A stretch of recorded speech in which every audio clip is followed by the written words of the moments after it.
感谢苏美哦，咱继续来关心咱国苏澳的渔船红彩头6号，昨是涉无经过许可哦，就去乌克兰话掠鱼啊。58岁姓刘的船长是互日本掠起来，这嘛是咱今年头一只互日本靠岸的台湾渔船。渔业署是表示讲，目前会协助办理担保金的汇款，甲日本直接，望讲人甲船哦会当赶紧转来台湾。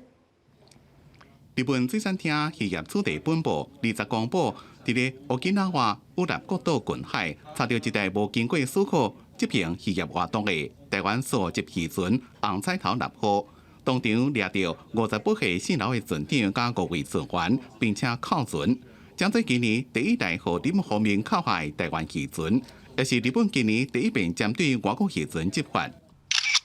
日本方面讲，渔业处地船洪尚元伫迄天早起发现红彩头6号伫咧乌纳国顶西起灯塔的西南边，差不多15.6海里的所在违法作业。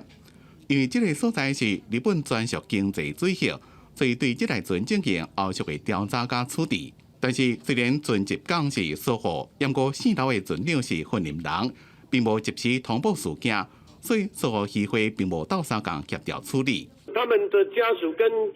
船长家属都没有来找我，状况我都不太清楚，都要厘清，因为我们有 AIS 还有 VMS 都可以厘清这件事情的。法律法真重呢，我们本来就大了。袂使你讲话都是两头行，古那留一边听去报。对此，渔业署回应讲，红彩头6号进入台湾甲日本的小塔经济海域，但是已经超出咱国暂定的执法线。详细扣海原因，等待船长转来了，再个进一步了解调查。